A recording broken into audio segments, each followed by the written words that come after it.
Bonjour à tous, c'est Xiliox. Dans cette vidéo, je vais vous présenter un archétype, l'archétype Sylvain. Alors l'archétype Sylvain, il est très particulier dans ce jeu. Je me suis demandé comment vous le présenter. Alors au début, je me suis dit il faut commencer par les héros, et en fait je me suis rendu compte que les héros Sylvain dans ce jeu, ils sont pratiquement tous différents, et ils ouvrent pratiquement un archétype tous de leur côté. En général, quand on joue un héros Sylvain, on va jouer autour pour fabriquer un deck. Donc ça sert à rien, enfin c'est pas que ça sert à rien, mais je vais pas commencer par là, je vais plutôt vous présenter la base de cet archétype, et la base de cet archétype c'est les alliés. Les alliés Sylvains, ils vont tous arriver en jeu avec des effets, enfin pas tous, hein, mais pratiquement tous, ils arrivent en jeu avec des effets qui sont souvent très puissants. Par exemple, redresser un héros, empêcher qu'un héros s'incline pour aller en quête. Ici, par exemple, il va pouvoir défendre le défenseur de Verbois autant de fois qu'il veut le tour où il arrive en jeu. Au Rafin, vous pouvez récupérer un allié Sylvain, n'importe lequel dans votre défausse. Non, ça c'est un mauvais exemple. Après, vous avez bien évidemment le Ménestrel des Galadrim, une des cartes clés de l'archétype Sylvain, tout simplement, qui est ce qui va permettre d'aller chercher des événements au-dessus de votre pioche. Vous piochez les 5 premières cartes de votre pioche et vous choisissez une carte événement que vous pouvez ajouter à votre main. En connaissance également, vous avez la guérisseuse des Galadrim. Une fois qu'elle entre en jeu, elle va soigner un point de vie à chaque allié et chaque personnage Sylvain que vous avez. En tactique, vous avez Rumil, l'archer de Galadon et le tireur d'élite de la Lorien. Ces trois alliés, ils ont également des propriétés particulières, ils sont tous déjà à distance, donc ça c'est super cool, puisque vous voyez qu'aussi en commandement, il y en a deux de plus qui sont à distance. Rumil, quand il arrive en jeu, il inflige des dégâts directs à n'importe quel ennemi qui est engagé au combat avec un joueur, et vous infligez un point de dégâts pour chaque allié avec le mot-clé à distance que vous possédez. L'archer de Galadon, il fait pratiquement pareil avec une petite subtilité, c'est que lui il ne fait qu'un dégât et avec un ennemi qui n'est pas engagé avec vous. Donc à savoir qu'un ennemi qui n'est pas engagé avec vous, ça peut être un ennemi dans la zone de cheminement. Et après vous avez le tireur d'élite de la Lorien qui est extrêmement fort, puisque lui quand il arrive en jeu, vous pouvez retirer 2 en défense le tour où il arrive en jeu à n'importe quel ennemi.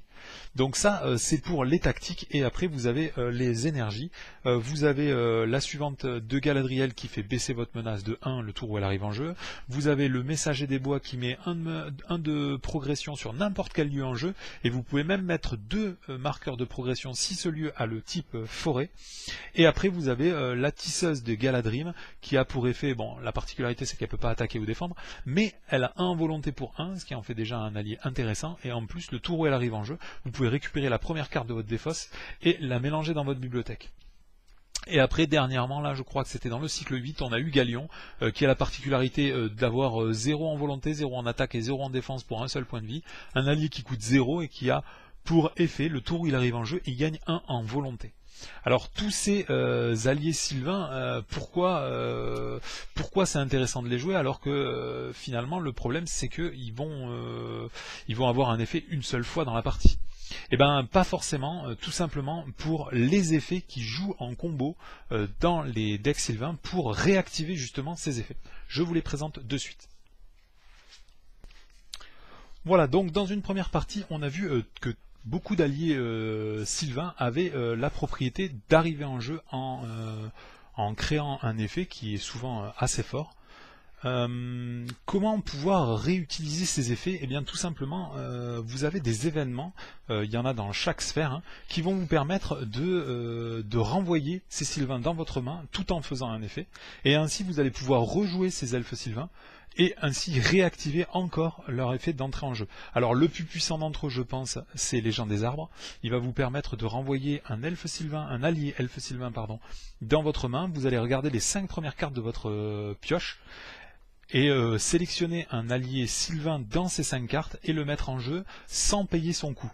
Donc comme les Sylvains, vous l'avez vu ici, ont des effets d'entrée en jeu, quand vous allez poser grâce aux gens des arbres un allié Sylvain sans payer son coût, vous allez aussi activer son effet d'entrée en jeu. Et après, par exemple, je sais pas, vous renvoyez le Ménestrel des Galadrim dans votre main, vous jouez un Rumil gratuitement, donc vous allez activer son effet d'entrée en jeu, et après rien ne vous empêche de repayer 2 ressources pour rejouer le Ménestrel des Galadrim et aller chercher un autre événement. Donc c'est comme ça en fait que ça marche, c'est qu'en permanence on va renvoyer les alliés pour faire des effets qui sont souvent très très forts, et on va rejouer des alliés pour réactiver encore leurs effets extrêmement forts. Donc en connaissance, d'après mes recherches, j'en ai trouvé qu'un seul. Il faut savoir que pendant longtemps, on a joué avec un seul événement dans chaque sphère. Vous avez à la poursuite de l'ennemi en tactique, vous avez la voie contrefaite en commandement, et vous avez île et péril en énergie. Donc à la poursuite de l'ennemi, ça sert à infliger des points de dégâts directs. Donc ça inflige un point de dégâts à chaque ennemi engagé au combat avec vous. Donc moi, ça m'a jamais intéressé de jouer cette carte, puisqu'en général, je prends les ennemis que par un. Par contre, il est péril, je l'ai joué pendant excessivement longtemps. Vous pouvez renvoyer un allié sylvain dans votre main et diminuer votre menace de X, sachant que X est le coût de cet allié. Moi, en général, je renvoyais la suivante des Galadrim, comme ça, elle me diminuait de 2 la menace, puisque son coût est de 2, et après je la rejouais, et du coup, elle rebaissait encore de 1 ma menace. Cette combo-là de ces deux cartes, ça me permettait de diminuer jusqu'à 0 ma valeur de menace en 5 ou 6 tours. C'est extrêmement, enfin c'est une combo que j'ai joué pendant super longtemps, je trouvais ça très sympa. Et après surtout en commandement, vous avez la voie contrefaite, ça vous permet de renvoyer n'importe quel allié sylvain dans votre main pour empêcher un ennemi de vous attaquer. Donc ça c'est méga fort parce qu'il est déjà engagé avec vous, vous l'empêchez de vous attaquer, et après vous allez juste incliner vos alliés sylvains pour infliger les dégâts qui manquent juste pour le tuer. Donc c'est génial.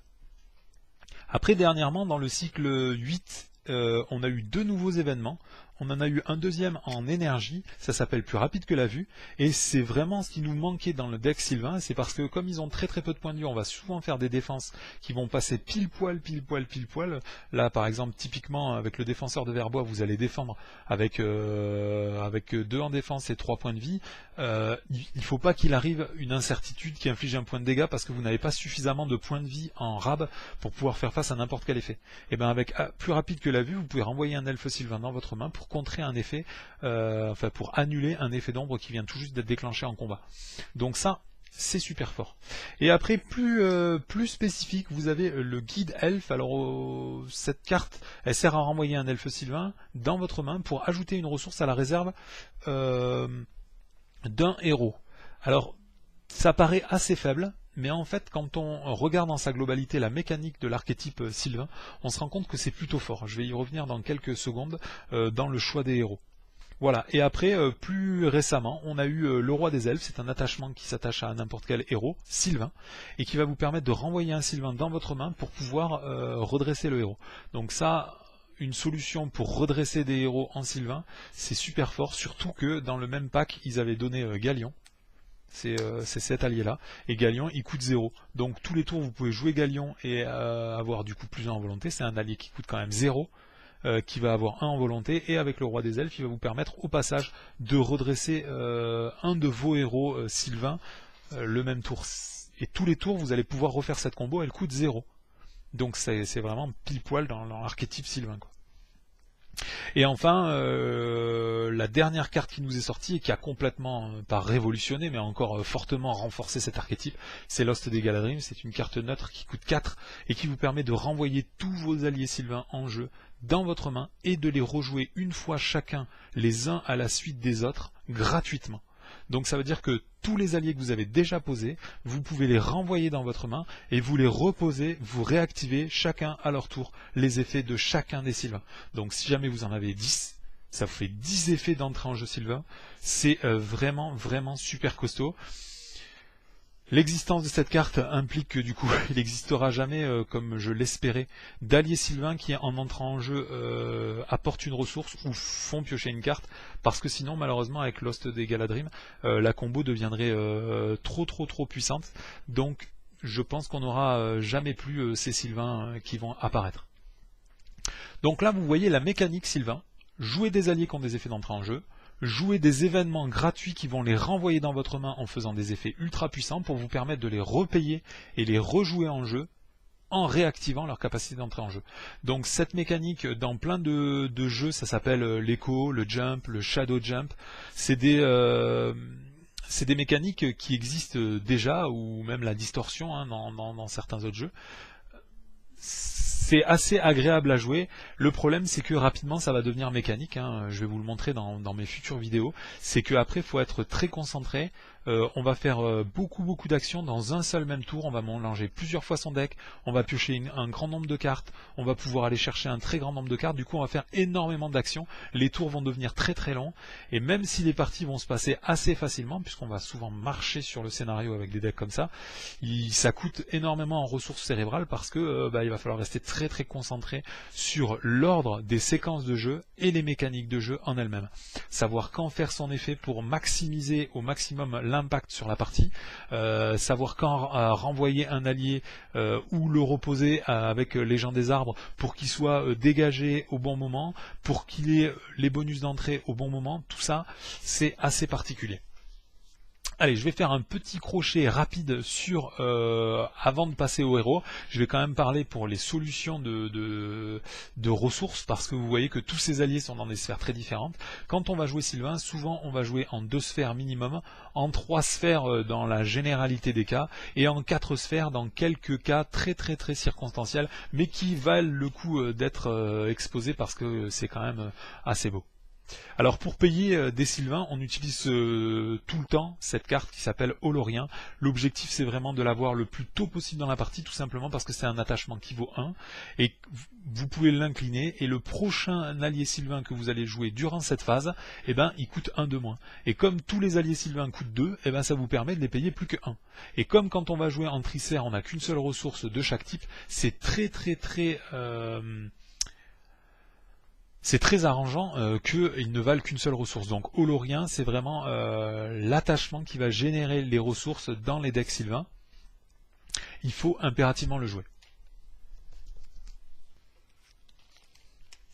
Alors les héros Sylvains, ils ont la particularité d'être très spécifiques. On connaissait Legolas depuis la boîte de base, qui a pour effet d'être à distance, et quand il va tuer un ennemi, il va placer 2 marqueurs de progression sur la quête en cours. Donc c'est une solution en tactique pour progresser dans la quête. Ça va nous permettre d'explorer à la fois les lieux, et puis ça va nous permettre aussi d'avancer dans la quête. Donc en général, on lui met un destrier du rang pour le redresser, pour pouvoir réattaquer et refaire son effet une deuxième fois, et du coup ça permet quand même de faire une très bonne progression dans le jeu assez rapidement.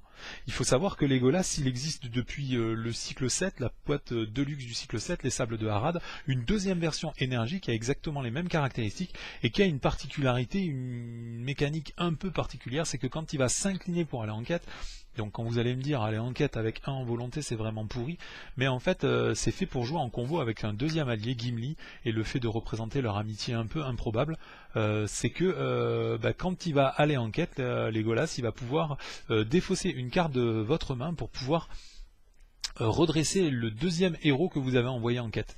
Et donc si jamais vous choisissez Gimli, au passage il gagnera plus 1 en volonté. Donc ça vous permet avec 2 héros d'avoir 4 en volonté. Je vais pas vous expliquer toutes les combos de ces 2 cartes, je l'ai déjà fait dans mon craft and play sur les 3 chasseurs, c'est carrément la mécanique de base que j'utilise pour les 3 chasseurs, mais c'est très intéressant de voir que vous pouvez aussi synergiser avec Legolas. La particularité, c'est qu'au passage, on nous a donné une carte Amitié improbable qui nous permet, dès que vous jouez un Sylvain et un elfe un Sylvain et un nain dans le même deck, c'est une carte qui coûte 0 et ça va vous permettre de piocher une carte et de gagner une ressource. Donc ça, avec les nous ne sommes pas paresseux, ça fait partie des cartes, dès que vous avez la condition, vous la jouez à 100% des cas parce que ça réduit la taille de votre deck tout en vous faisant gagner une ressource. Donc c'est hyper méga fort. Alors le problème de cette carte, c'est que malheureusement des héros Sylvains, il y en a très peu dans le jeu. Je vais tous vous les montrer tellement il y en a peu. Alors je vais vous montrer les connaissances en dernier. Les commandements, il y en a 2 et ils sont extrêmement forts parce qu'ils portent l'archétype à eux tout seuls, c'est Tranduil. Tranduil, il est très fort en défense et il va vous permettre de jouer les Sylvains de n'importe quelle sphère pendant la phase de combat, donc déjà en dehors de la phase d'organisation et surtout sans ressources adéquates. Donc ça va être très fort parce que vous allez pouvoir sortir des gros alliés au moment où vous en avez besoin, soit pour défendre en les trachant, soit pour attaquer. Par exemple, payer un Legolas qui coûte 4, l'allié Legolas, c'est super dur dans un deck Sylvain, en bi ou en trisphère, et ben avec lui l'avantage c'est que vous pouvez le jouer dans n'importe quelle condition, avec n'importe quelle ressource. Et après surtout il y a Celeborn. Alors Celeborn il porte l'archétype Sylvain à lui tout seul, puisque c'est un allié qui a des très bonnes statistiques, mais surtout, le tour où vous allez faire rentrer un allié Sylvain en jeu, il gagne plus en volonté, plus en attaque et plus en défense. Et comme on l'a vu avec les événements et les alliés, vous allez en permanence renvoyer des alliés dans votre main et en permanence vous allez en jouer. Donc c'est super intéressant que déjà ils aient leurs effets d'entrée en jeu et en plus ils aient un bonus en volonté, en attaque et en défense le tour où ils arrivent en jeu. En général, Celeborn, on le met de façon certaine dans tous les decks sylvains parce que ce bonus de volonté d'attaque et de défense, il est vraiment très très important, les caractéristiques des sylvains étant sinon un petit peu trop faibles. Dans la même trempe, on va souvent jouer Galadriel dans un deck sylvain parce que Galadriel, elle peut pas aller en quête, mais tous les alliés que vous jouez, ils peuvent aller en quête sans s'incliner le tour où ils arrivent en jeu. Or, toute la mécanique du deck sylvain, ça va être de renvoyer les alliés dans votre main et les rejouer. Donc, ils vont toujours arriver en jeu pratiquement tous les tours. Donc, vous allez pouvoir envoyer beaucoup d'alliés en quête sans qu'ils s'inclinent, avec un bonus de plus en volonté. Si les quêtes sont en bataille ou en siège, en plus vous allez gagner des bonus et potentiellement envoyer dans la quête des alliés qui n'ont aucune caractéristique. Par exemple, vous pouvez envoyer Orafin le tour où il arrive en jeu en quête, parce que d'une il s'incline pas, de deux il a +1 en défense, donc vous pouvez l'envoyer dans une quête de siège sans difficulté. Il sera toujours là pour la phase de combat. Donc ces deux personnages en général, enfin moi je les ai toujours mis dans tous mes decks sylvains, j'ai jamais essayé de jouer sans, sauf un deck particulier, j'en vous en parlerai un petit peu plus tard. Voilà, et après les 4 autres sylvains connaissances, il faut savoir que chacun d'entre eux, il a une façon très très particulière de jouer qui fait qu'en général, on va jouer autour de cet héros, mais on va pas forcément jouer des alliés sylvains pour marcher avec. Vous avez Haldir qui a la particularité, tant qu'il est le seul à attaquer, si jamais par exemple vous n'avez pas engagé d'ennemis au combat ce tour-ci, vous pouvez déclencher une attaque avec lui dans la zone de cheminement. Donc c'est extrêmement fort puisque vous n'avez pas besoin d'engager les ennemis pour les tuer dans la zone de cheminement. Le problème c'est qu'il a que 3 en attaque, donc il faudra trouver des combos pour lui faire diminuer la défense ou augmenter l'attaque de ce personnage de façon à ce qu'il tape très très fort et qu'il tue un ennemi tous les tours dans la zone de cheminement. Quand vous jouez en solo, si vous jouez très très bas en menace, c'était mon premier deck sylvain, moi je jouais avec Galadriel, Celeborn et Haldir, je descendais extrêmement bas en menace avec Galadriel, avec la carte événement que je vous ai présenté juste avant, il est péril. Et avec les suivantes de Galadriel, je faisais baisser très très bas ma menace, jusqu'à 0 dans certaines parties, et à partir de là, tous les tours, je pouvais tuer les alliés qui popaient dans la zone de cheminement, et gérer la quête avec tout le reste des alliés que je jouais tous les tours. Alors Rossiel, elle porte un archétype entier à elle toute seule, c'est un des premiers decks du jeu que j'ai essayé de crafter, j'ai jamais réussi à faire un deck performant parce que c'est extrêmement difficile à mettre en place, donc je vais pas vous parler de l'archétype Rossiel, je vais laisser des gens plus talentueux le faire. Myrlond c'est pareil, elle porte pratiquement un archétype à elle toute seule, c'est que Myrlond elle va baisser la menace de chaque héros, enfin non c'est sa menace à elle, c'est ça? Non, c'est ça, chaque héros que vous contrôlez ayant l'icône sagesse, imprimé, diminue de 1 son coût en menace. Donc quand vous jouez en mono connaissance, c'est ultra intéressant de jouer Myrlond, parce que du coup vous allez être très très bas en menace, et peut-être même en secret. Et en secret pendant beaucoup plus longtemps. Et enfin le dernier héros c'est Argalad, lui aussi c'est une mécanique vraiment très très spécifique, c'est que lui il va baisser la menace d'un ennemi dans la zone de cheminement, et si jamais cet ennemi il a 0 en menace, c'est-à-dire que sa valeur d'attaque est suffisante pour réduire à 0 sa menace, au passage en plus vous lui infligez un point de dégâts. J'ai essayé de faire un deck sur Argalad avec le nouveau Bilbon tactique là. C'était vraiment très étriqué, malheureusement c'est un petit peu trop lent, donc en solo ça marche pas, et c'est pour ça que je ne vous l'ai pas présenté, mais c'était un deck qui était vraiment super sympa à jouer. Voilà, donc là vous avez tous les héros sylvains que j'ai trouvés, donc ces deux-là ils n'existent pas. Il y en a vraiment finalement assez peu, et en plus tout cela vous allez pouvoir les jouer que dans un certain type d'archétype. La base des decks sylvains où vous jouez avec des alliés et les mécaniques des événements, c'est surtout basé sur Celeborn et sur Thranduil, puisqu'il va y avoir une interaction directe avec les alliés, et les alliés c'est le cœur pour moi de l'archétype sylvain. Je vais quand même faire un petit crochet. Je vous ai parlé de cette idée de jouer Bifur ou Gimli. C'est très intéressant parce que comme vous allez jouer dans plusieurs sphères différentes, c'est assez intéressant de jouer Bifur parce que ça vous permet de piquer une ressource de n'importe quel héros avec lequel vous jouez, notamment quand vous jouez d'autres héros sylvains. Vous n'avez pas besoin de leurs ressources, vous pouvez les piquer et les donner à Bifur, et ça c'est très important parce que très rapidement ça vous permettra de jouer les alliés à 2 qui sont en connaissance, et souvent les ménestrels des Galadrim, c'est le problème, c'est comment jouer le plus rapidement possible les ménestrels des Galadrim, de façon à aller chercher les gens des arbres et pouvoir jouer beaucoup d'elfes très rapidement. Donc Bifur c'est une excellente solution pour ça, surtout qu'au passage, comme c'est un nain, il va vous permettre de jouer cette amitié improbable, et pour les raisons que je viens d'évoquer, ça va vous permettre aussi au passage de donner éventuellement une ressource à n'importe lequel de vos héros. Ça, c'est vraiment génial. Donc, jouer Bifur dans un deck sylvain, c'est vraiment super fort. Après, moi, je vous avoue que ces derniers temps, je me suis plus arrêté sur Grima, parce que Grima, il va avoir beaucoup d'avantages. Notamment, vous allez pouvoir jouer en combo la clé d'Orthanc, et du coup, vous pouvez jouer n'importe quel allié sylvain de n'importe quelle sphère, pas seulement les connaissances. Et au passage, vous augmentez certes votre menace de 1, mais vous gagnez une ressource. Donc, quelque part, avec cette combo-là, vous gagnez 2 ressources tous les tours. C'est méga fort. Voilà, donc j'ai fait une petite revue rapide de cet archétype sylvain. Vous avez d'un côté vraiment les héros, et notamment ces deux-là, qui vont vous permettre de jouer d'une façon très particulière les alliés. Vous avez les alliés qui ont des effets d'entrée en jeu, et vous avez les événements qui permettent de faire des effets puissants, tout en renvoyant vos alliés en jeu pour pouvoir dans votre main, pardon, pour pouvoir les remettre en jeu et ainsi bénéficier plusieurs fois de leur effet. Vous avez le sel vraiment le plus basique de l'archétype sylvain. Je voulais pas terminer cette vidéo sans faire une petite évocation à un deck que j'ai vu qui est vraiment très sympa, axé sur un deck uniquement connaissance, uniquement commandement. Et en fait l'idée ça va être de mettre que des héros commandement et jouer Sylvain avec d'autres archétypes. Alors la base de cet archétype là c'est basé sur Tranduil et aussi sur Irluin. Vous allez jouer plein d'alliés à très faible coût. Il est où mon Irluin? Il est là. Vous allez jouer plein d'alliés à très faible coût, notamment des Sylvains et des terres extérieures, et vous allez mettre le Seigneur du Morton.